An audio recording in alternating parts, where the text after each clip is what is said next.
எவ்வளவு பெரிய ஆர்டராக இருந்தாலும் அந்த ஜூஸ் கடை ஓனர் விக்ரம் கண்ணிமைக்கும் நேரத்தில் அதை டெலிவரி செய்து விடுவான். இதை எப்படி செய்கிறான் என்று பல பேர் அவனிடம் கேட்டிருக்கின்றனர்.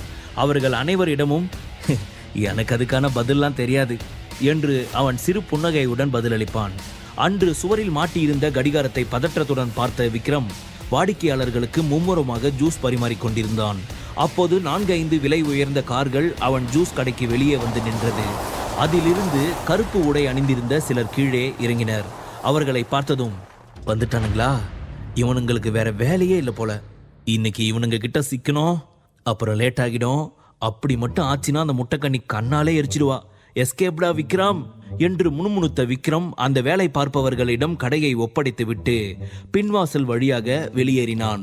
வெளியே வந்த விக்ரம் சுற்றம் முற்றம் பார்த்தபடி வேகமாக நடக்கத் தொடங்கினான். விக்ரம் அங்கிருந்து வெளியேறியதை பற்றி அறியாமல் கருப்பு உடை அணிந்தவர்கள் அவனது ஜூஸ் கடைக்குள் சென்றனர். ஆனால் அதற்குள் விக்ரம் கடையை விட்டு வெகு தூரம் வந்திருந்தான்.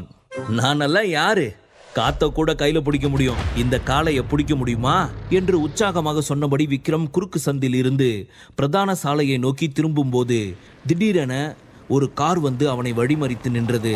அப்படி ஒரு நிகழ்வை எதிர்பார்க்காத விக்ரம் காரின் மீது முன்னோக்கி விழச் சென்றான். பின்னர் விரைவாக தன்னை சுதாரித்துக் கொண்டவன், எவன்டா அது என் மேலேயே காரை ஏத்த பார்க்கறது, முதல்ல காரை விட்டு கீழே இறங்கி வாடா என்றவன் அதன் பிறகே அந்த காரை கவனித்தான். அடுத்த கணம் மறுபுறம் திரும்பி நடக்கத் தொடங்கினான். அப்போது மற்றொரு கார் அவன் பாதையை வழிமறித்து நின்றது.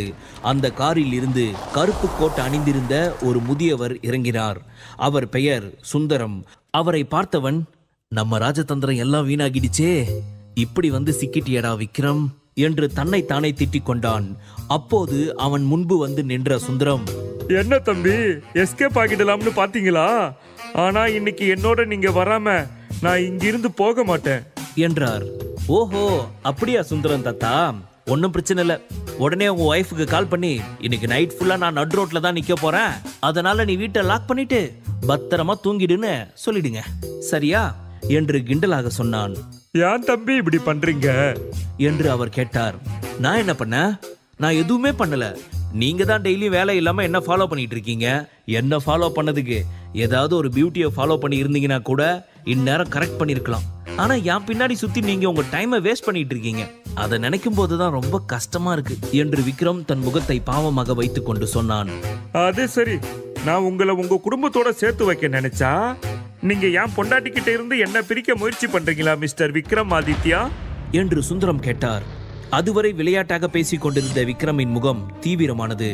என்னோட பேரு விக்ரம் ஆதித்யா இல்ல, விக்ரம் சன் ஆஃப் சரண்யா, தயவு செஞ்சு இனி அந்த பேரை சொல்லி என்ன கூப்பிடாதீங்க என்று விக்ரம் கோபமாக கத்தினான்.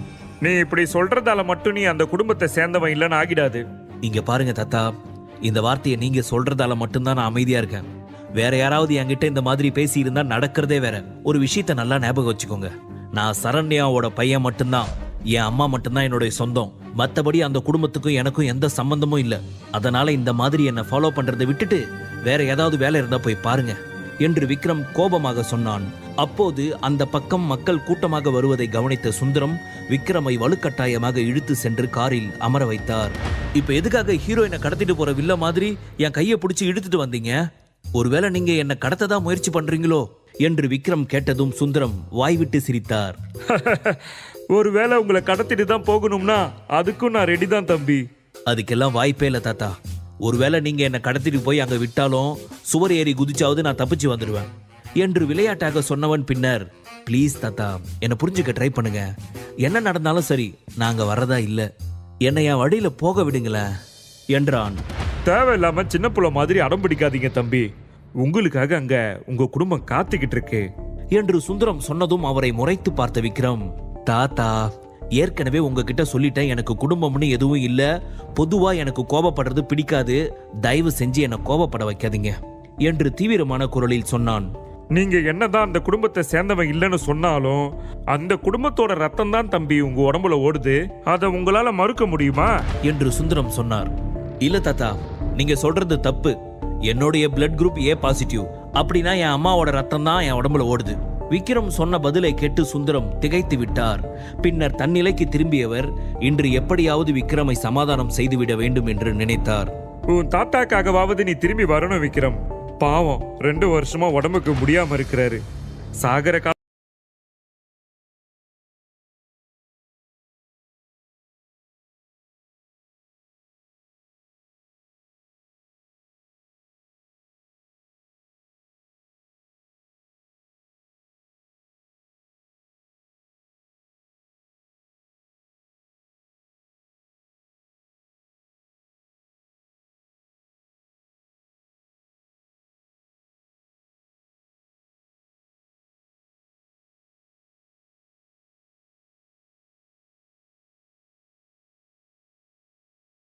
யாருமே போக சொல்லவே இல்லையே விக்ரம்.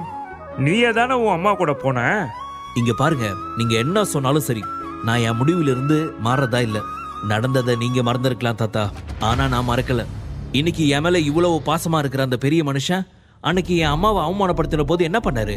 அவர் பையன் என் அம்மாவை கஷ்டப்படுத்தும் போது அதெல்லாம் பார்த்துக்கிட்டு சும்மா தானே இருந்தாரு. அவர் பையனை தட்டி கேட்கவே இல்லையே. என்னைக்கு என் அம்மாவுக்கும் அவங்க புருஷனுக்கும் விவாகரத்து ஆச்சோ அன்னைக்கே எல்லாம் முடிஞ்சு போச்சு. சரி விக்ரம், அன்னைக்கு உன் அம்மாவுக்கு நடந்த அவமானத்தை உன்னால மறக்க முடியல, அதை நான் ஒத்துக்கிறேன். அதனாலதான் நீ உன் அம்மா குடும்பத்தோட எல்லா உறவையும் முறிச்சுக்கிட்ட, அதெல்லாம் சரிதான். ஆனா ஒவ்வொரு நாளும் ஒவ்வொரு நிமிஷமும் உன்னை விட குறைவான அந்தஸ்து இருக்கிற புருஷோத்தமன் குடும்பம் உன்னை அவமானப்படுத்திட்டே இருக்காங்களே, அப்போ நீ ஏன் அமைதியா இருக்க? இன்னும் நீ ஏன் அந்த வீட்டோட மருமகனா இருக்க? இது மட்டும் நியாயமா என்று சுந்தரம் கேட்டார். ஓ, என்ன வேவு பாக்குறீங்களா? சூப்பர். ஆனா எங்க தாழ்ந்து போகணும், எங்க எகிரி அடிக்கணும்னு முடிவு பண்ண வேண்டியது நான் தான். அதனால என்ன வேவு பார்க்கறதை விட்டுட்டு உங்க வேலையை பாருங்க. என் வாழ்க்கை, என் விருப்பம், புரிஞ்சுதா என்று அவரின் கன்னத்தை தட்டியபடி சொன்னவன் பின்னர் காரை விட்டு கீழே இறங்கி வழியில் வந்த ஆட்டோவில் ஏறி சென்று விட்டான். சுந்தரம் விக்ரம் செல்லும் திசையையே பார்த்து கொண்டிருந்தார். விக்ரம் அங்கிருந்து வந்துவிட்டாலும் அவன் மனம் ஒரு நிலையில் இல்லை.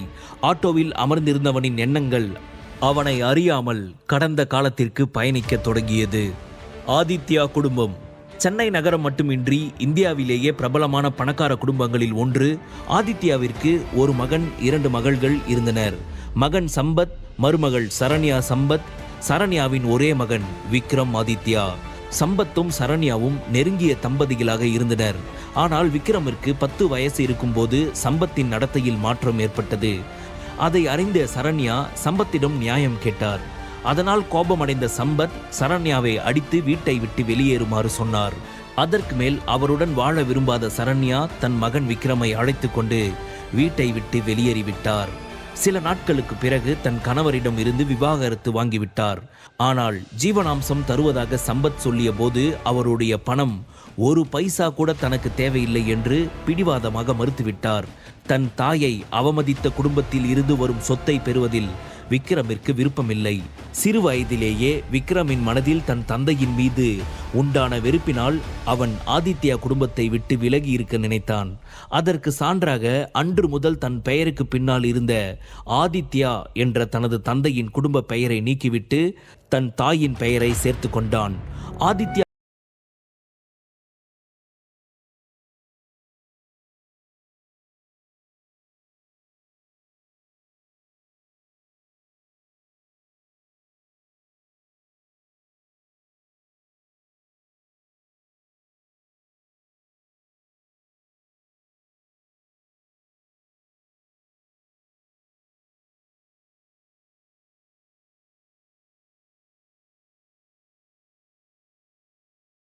அவரின் பேத்தி சுரபியை மணந்து கொண்டான். அவளுக்கு விக்ரமை திருமணம் செய்து கொள்ள சற்றும் விருப்பமில்லை. ஆனால் தன் தாத்தாவின் கட்டாயத்தின் பேரில் அவள் அவனை திருமணம் செய்து கொண்டாள். அவர்களுக்கு திருமணம் நடந்து 2 ஆண்டுகள் ஆகியிருந்தாலும் இன்று வரை அவர்கள் இருவரும் தம்பதிகளாக இருந்ததில்லை. ஆனால் இப்படி ஒரு திருமணம் நடக்க என்ன காரணம் என்பதை அவனும் புருஷோத்தமனும் மட்டுமே அறிவர். இப்போது புருஷோத்தமன் உயிரோடு இல்லாத நிலையில் அந்த ரகசியம் பற்றி அறிந்த ஒரே நபர் அவன் மட்டும்தான். கடந்த காலத்தை நினைத்து பார்த்த விக்ரமின் மனம் கனத்தது. அவன் இறங்க வேண்டிய இடத்தை அடைந்ததும் ஆட்டோ நின்றது. ஆழ்ந்த மூச்செடுத்த விக்ரம் தன் உணர்வுகளை கட்டுப்படுத்தியபடி ஆட்டோவை விட்டு கீழே இறங்கியவன் நிமிர்ந்து தனக்கு முன்னால் இருந்த ஆடம்பரமான ரிசார்ட்டை பார்த்தான். ஆட்டோ டிரைவரிடம் பணத்தை கொடுத்த விக்ரம் பின்னர் மெதுவாக நுழைவு வாயிலை நோக்கி சென்றான். உள்ளே நுழைந்த விக்ரமின் பார்வையில் சற்று தொலைவில் ஒரு பெஞ்சில் அமர்ந்திருந்த ஒரு பெண் விழுந்தாள். அந்த பெண்ணை பார்த்ததும் வாயை குவித்து விசிலடித்த Vikram, wow, what a beauty என்று முணுமுணுத்தான்.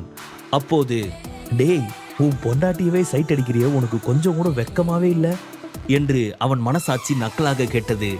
அடுத்து உன் பொண்டாட்டியை சைட் அடிச்சாதான் தப்பு, என் பொண்டாட்டியை சைட் அடிக்கிறதுல எந்த தப்பும் இல்லை என்று அவன் சொன்னான். அது சரி, அவ பார்க்காத நேரம் நீ அவளை பார்த்தாதான் உண்டு. ஆனா தம்பி, ஆல்ரெடி லேட்டு. இப்படியே சைட் அடிச்சுக்கிட்டு இன்னும் லேட் பண்ணன்னு வச்சுக்கோயேன், சந்திரமுகியா மாறின கங்காவை நீ பார்க்க வேண்டியிருக்கும், ஞாபகம் வச்சுக்கோ என்று அவனுக்கு தோன்ற அப்போதுதான் தான் லேட்டாக வந்த விஷயம் விக்ரமின் ஞாபகத்திற்கு வந்தது. ஐயோ, இன்னைக்கு அந்த முட்டைக்கண்ணிக்கிட்ட அடி வாங்க போறது கன்ஃபார்ம் போலியே. சரி விடு விக்ரம், எவ்வளவோ பார்த்துட்ட, இவளை சமாளிக்க முடியாதா என்று தனக்குத்தானே முணுமுணுத்தவன் தன் மனைவி சுரபியை நோக்கி சென்றான். சுரபியின் அருகே சென்றவன், hi baby, you are looking so beautiful என்றவன் அவளை பார்த்து வசீகரமாக புன்னகைத்தான். அந்த வசீகர புன்னகை எந்த பெண்ணின் இதயத்தையும் படபடக்க வைக்கும். ஆனால் அது சுரபியிடம் எந்த மாற்றத்தையும் ஏற்படுத்தவில்லை. விக்ரமை எரிச்சலுடன் பார்த்த சுரபி, இதுக்கு ஒன்றும் குறைச்சல் இல்லை, எப்போ வர சொன்னா எப்போ வந்திருக்க என்று பல்லை கடித்தபடி கேட்டாள். சாரி பேபி, நான் கரெக்ட் டைமுக்கு தான் கிளம்புனேன், ஆனா வர வழியில கொஞ்சம் டிராஃபிக், அதான் லேட் ஆயிடுச்சு என்று விக்ரம் பாவமாக முகத்தை வைத்து கொண்டு சொன்னான். Please Vikram, be serious. நம்ம ஒன்றும் இங்கே வந்து விருந்து சாப்பிட வரல, என் அப்பாவுடைய பிஸ்னஸ்க்கு ஹெல்ப் பண்ண முடியுமான்னு கிருத்திகா ஹஸ்பண்ட் கிட்ட உதவி கேட்க வந்திருக்கோம். அதனால நீ உன்னோட விளையாட்டுத்தனத்தெல்லாம் விட்டுட்டு ஒழுங்காயிரு. உன்னால ஏதாவது ப்ராப்ளம் வந்துச்சு அவ்வளோதான் என்று சுரபி சொன்னாள். அவர்கள் இருவரும் பேசிக்கொண்டிருக்கும் போது ரிசார்ட் வாசலில் பென்ஸ் கார் ஒன்று வந்து நின்றது. காரை நிறுத்தும் போது காரில் இருந்தவன் அங்கு நின்று இருந்த விக்ரமையும் சுரபியையும் பார்த்து விட்டான். விக்ரமை கண்டதும் அவன் கண்கள் சிவந்தன. ஆனால் அதை வெளிக்காட்டிக் கொள்ளாமல் காரில் இருந்து இறங்கியவன் ஸ்டைலாக நடந்து வந்து விக்ரம் மற்றும் சுரபியின் முன்பு நின்றான். ஹே சுரபி, டாக்ஸிலியா வந்த? என்கிட்ட ஒரு வார்த்தை சொல்லியிருந்தா நானே வந்து உன்னை பிக்கப் பண்ணி கூட்டு வந்திருப்பனே. என்கிட்ட உன் புருஷன் மாதிரி கார் இல்லாமையா இருக்கு? நான் இப்படி சொல்றேன்னு என்ன தப்பா நினைக்காத. இந்த மாதிரி இடத்துக்கு வாடகை கார்ல வந்தா நம்ம குடும்பம் அந்தஸ்து என்ன ஆகுறது சொல்லு? நம்ம குடும்பம் என்ன உன் புருஷன் குடும்பம் மாதிரி வக்கத்த குடும்பமா என்ன? அதுக்காக தான் சொன்னேன் என்ற சங்கர் விக்ரமை பார்த்து ஏளனமாக புன்னகைத்தான். சங்கர் வேறு யாருமல்ல, சுரபியின் பெரியப்பா மகனாவான்.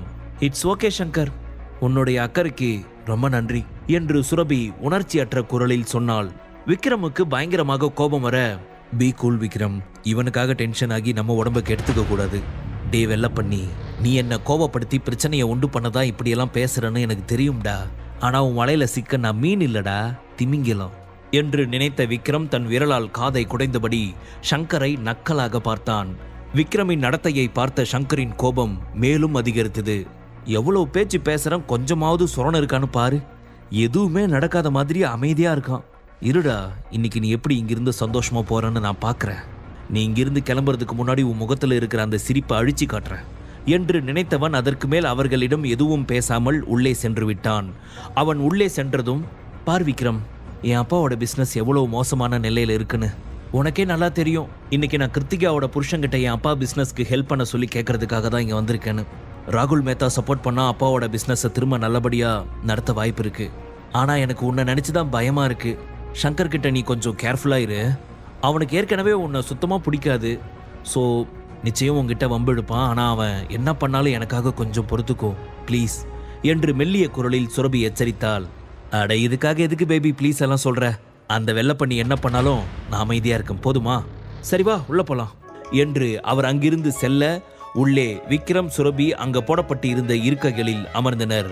அப்பொழுது அங்கு வந்த சங்கர் சுரபியின் கையில் இருந்த பரிசை பார்த்தவன், ஹே சுரபி, என்ன கிஃப்டா? அது சரி, உன் கசினுக்கு என்ன கிஃப்ட் வாங்கிட்டு வந்த? நான் அதை பார்க்கலாமா என்று கேட்டபடி பரிசை வாங்குவதற்காக கையை நீட்டினான். அவன் கையை தட்டிவிட்ட சுரபி அவன் பரிசை எடுத்துவிடக் கூடாது என்பதற்காக அதை இறுக்கி பிடித்தபடி, நீ பார்க்க வேண்டிய அவசியம் இல்லை என்றாள். அது சரி, ஏதாவது காஸ்ட்லியான கிஃப்டா இருந்தா நீயும் பெருமையா காட்டியிருக்கலாம். ஆனா ஒன்னுக்கும் உதவாத உன் புருஷனால நிச்சயமா காஸ்ட்லியா கிஃப்ட் வாங்கி கொடுத்திருக்க முடியாதுன்னு எனக்கு நல்லாவே தெரியும். அதனால தான் நீ கிஃப்டை காட்ட மாட்டியா என்று சங்கர் நக்கலாக கேட்டான். போது சங்கர், நிறுத்து என்று சுரபி எரிச்சலுடன் சொன்னாள். என்ன சுரபி, இப்ப எதுக்காக எரிச்சல் படுற? நீ வாழற வாழ்க்கையை பார்த்தா மனசுக்கு எவ்வளவு கஷ்டமா இருக்கு தெரியுமா? ஒரு அண்ணனா நீ சந்தோஷமா இருக்கணும்னு நான் நினைக்கிறேன். அது தப்பா? நம்ம குடும்பத்தில் இருக்கிற எல்லாரும் உன்னை மதிக்கணும்னு நினைக்கிறது தப்பா? நம்ம குடும்பத்தை சேர்ந்தவங்க பெரிய பெரிய மில்லியனர்ஸை கல்யாணம் பண்ணிருக்காங்க. ஆனா நீ மட்டும் ஒரு வெறும் பையல் இப்படி கல்யாணம் பண்ணிருக்க. அதனாலதான் இன்னைக்கு நீயும் உன் குடும்பமும் இந்த நிலைமையில இருக்கீங்க. நீ இந்த ஒன்றுத்துக்கும் உதவாதவனோட இருந்தா இப்படி தான் எல்லார்கிட்டையும் அவமானப்பட வேண்டியிருக்கும். நான் ஏற்கனவே இதை பற்றி உங்ககிட்ட பல முறை சொல்லிட்டேன். ஃபஸ்ட்டு இவனை டிவோர்ஸ் பண்ணிட்டு நம்ம தகுதிக்கு ஏற்ற ஒருத்தனை பார்த்து கல்யாணம் பண்ணிக்கோ. ஷங்கர், நீ சொல்ல வேண்டியதை சொல்லி முடிச்சிட்டியா இல்லை இன்னும் இருக்கா என்று சுரபி கோபமாக கேட்டாள். இப்போ எதுக்காக கோபப்படுற சுரபி? நான் உன்னோட நல்லதுக்கு தானே சொன்னேன். இப்போ நீ எதுக்காக இங்கே வந்திருக்கேன்னு எனக்கு நல்லாவே தெரியும். உன் அப்பாவோட பிஸ்னஸ்க்காக தானே. இவனால தான் இன்னைக்கு உங்கள் அப்பாவோட பிஸ்னஸ் இந்த நிலைமையில இருக்கு. நான் சொல்றதை கேளு. இவனை விட்டுட்டு நம்ம ஸ்டேட்டஸ்க்கு ஏற்ற ஒருத்தனை கல்யாணம் பண்ணிக்கோ. அதுக்கப்புறம் உங்கள் அப்பாவுடைய பிஸ்னஸ்க்கு எந்த ப்ராப்ளமும் வராது. நீங்கள் அதை நல்லபடியாக நடத்தலாம் என்று விக்ரமை பார்த்து நக்கலாக புன்னகைத்தபடி ஷங்கர் சொன்னான். அதற்கு மேல் அவனிடம் பேச விரும்பாத சுரபி விக்ரமிடம், நான் போய் கிருத்திகா கிட்ட பேசிட்டு வரேன், நீங்கே இரு, தயவு செஞ்சு இவங்கிட்ட கொஞ்சம் கேர்ஃபுல்லா இரு என்று மெல்லிய குரலில் சொன்னவள் மேடையை நோக்கி செல்லத் தொடங்கினாள். மறுபுறம் ராயல் லுக்கில் மேடை மீது தன் கணவனுடன் நின்று இருந்த கிருத்திகா பார்ப்பதற்கு மிகவும் அழகாக இருந்தாள். கிருத்திகாவை பார்த்து புன்னகைத்த சுரபி, ரொம்ப சந்தோஷமா இருக்கு கிருத்திகா, ஹாப்பி மேரிட் லைஃப், நீ எப்பவும் இதே மாதிரி சந்தோஷமா இருக்கணும் என்றாள். சுரபியை பார்த்ததும் கிருத்திகாவின் முகம் மாறியது. சுரபியை ஏறெடுத்து கூட பார்க்க விரும்பாதவள், உன் கிஃப்டை ஒரு ஓரமா வச்சுட்டு கிளம்பு என்றாள். இதை கேட்ட சுரபி முகத்தில் அறை வாங்கியது போல உணர்ந்தாள். இருந்தாலும் தான் அங்கு வந்த காரியத்தை மனதில் கொண்டு கிருத்திகாவை பார்த்து வலிய புன்னகைத்தவள், நான் உன் கூட கொஞ்சம் பேசணும் என்றாள். நீ என் கூட பேச வேண்டிய அவசியம் இல்லை. எதுக்காக நீ இங்கே வந்த?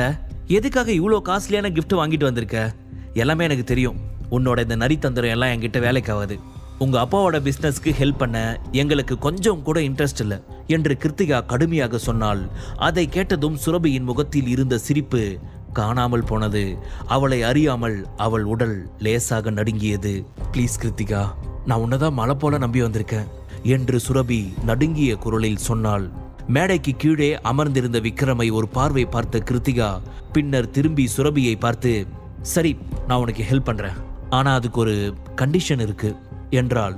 என்ன கண்டிஷன் சொல்லு, நீ என்ன சொன்னாலும் நான் கேட்குறேன் என்று சுரபி சொன்னாள். நீ விக்ரம டிவோர்ஸ் பண்ணணும். முழு கதையையும் கேட்டு மகிழ பாக்கெட் FM ஆப்பை டவுன்லோட் செய்யுங்கள். லிங்க் டிஸ்கிரிப்ஷனில் கொடுக்கப்பட்டுள்ளது.